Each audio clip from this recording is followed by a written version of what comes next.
Hi everyone! Welcome to East West Seed Foundation's Urban Gardening Webinar Series. In this webinar series, we will teach you how you can grow your own healthy, nutritious food at home. My name is Joyce, and in today's episode, I will be sharing how to prepare soil before sowing the seeds. Before we go deeper into our discussion, first let's answer why soil is important. In 2015, United Nations through Food and Agriculture Organization or UNFAO gave spotlight on humanity's silent ally. They emphasized that healthy soil is the foundation for food, fuel, fiber, and even medicine. Soil is also essential to our ecosystem, playing a key role in the carbon cycle, storing and filtering water, and improving resilience to floods and droughts. Next time you ask the importance of soil, the answer is simple. It is where our food begins. In fact, 95% of our food comes from soil. There are many ways by which we can sow our seeds.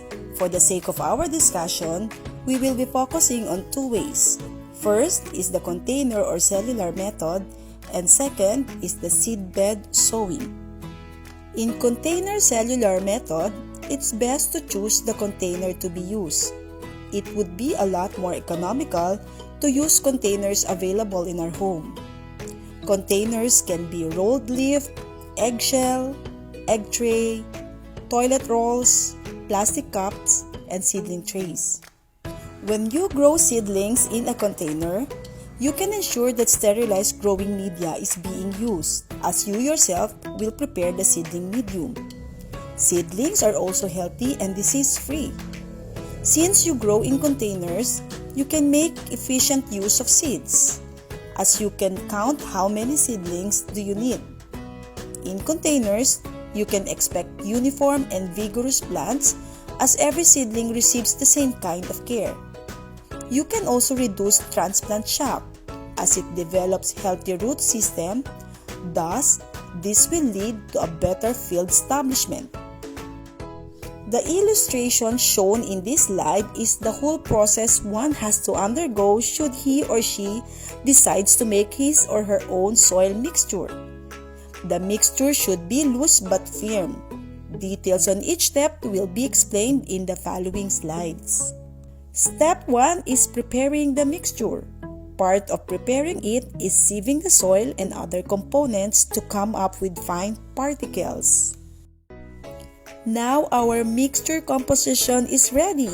It's composed of 1 to 2 parts of soil. Take note, it's not just any soil. It should come from a clean area. 1 part of sand, or as an alternative to sand, you can have carbonized rice husk or cocoa coir. And last is 1 part of decomposed manure or compost. We are aiming for loose but firm sowing medium. Step 2 is mixing all the components, the soil, sand or husk, and the manure. Mix it well and dump it with water after mixing it. Step 3 is testing the moisture. You can do a moisture test by squeezing the mixture into a ball form. If the soil crumbles, it means it is too dry. Add some water, mix, and test again. If upon squeezing the soil, water runs out of your hand, it means there's too much water. Let the mixture dry first and test again. If the soil stays in shape, moist but not too wet, it's just right. A soil medium should have a balanced moisture. That is not too wet nor too dry before soil sterilization. Last step is sterilization and solarization. This is done to ensure that our medium is free from any soil-borne diseases that could hamper the growth of our seedlings. In the illustration, a wok has been used in sterilizing the seedling medium. You just have to stir it continuously. It is important not to allow it to dry as chemical changes can occur in our soil mixture. 15 to 20 minutes under heat would ensure a disease-free seedling medium. The last slide in the soil preparation is a good alternative for those who don't have time to do the sterilization process. All you have to do is place the soil mixture in the black trash bag and expose it in full sunlight for at least 4 hours. And then, voila! We are ready to sow our seeds using our chosen method. Should we want to avoid all the steps mentioned, we could purchase commercially available mixture. Only this will add to your cost. Some of the commercially available soil mixes are peat moss, mixture of carbonized rice hull, and cocoa coir dust. Should we consider sowing in seedbed because we can afford a bigger area and we want to try a commercial production, we will give you some tips on how to prepare the soil. Select the nursery site with care. It should be free from adjoining trees to avoid shade, free of weeds which can be a source of insects, away from mature crops in order to avoid transfer of diseases from those to the young seedlings. Look for the highest spot in the farm to avoid waterlogging during rainy season.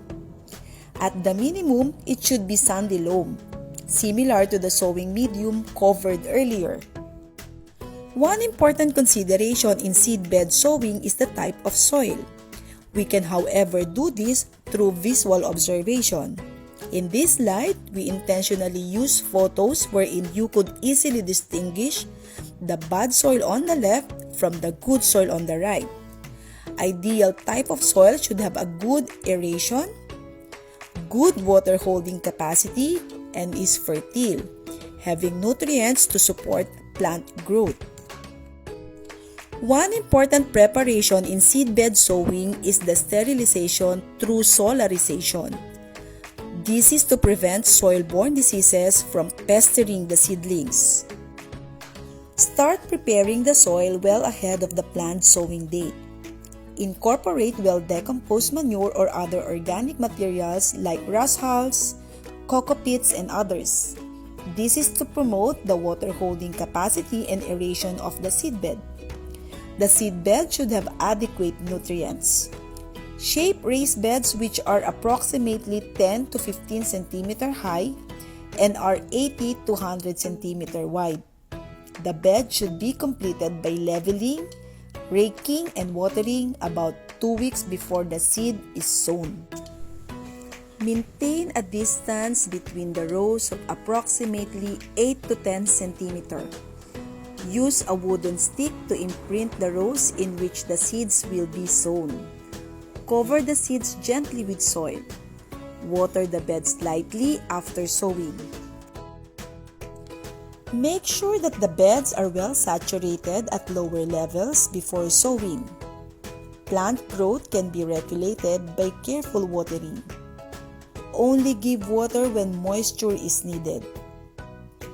Too frequent watering may promote dumping off, especially when temperature is high. During strong sunny weather, protect the beds by building a kind of shade over the bed. Preferably, use fine mesh nets. Mulching or putting the net can help to retain the moisture in the soil for better germination. After successful sowing, the seedling can be transplanted to a container or to prepared ground. Cucurbits or ampalaya and cucumber need 8 to 10 days before transplanting. Solanaceous plants such as tomato and eggplant need 21 to 28 days before transplanting. Thank you for joining us in this webinar series, and we hope that you learned a lot. For more guides in growing vegetable, you may visit growhow.eastwestseed.com. To learn more about East West Seed's vegetable varieties, please download CropWiki EWS app on Google Play or Apple App Store. Bye for now!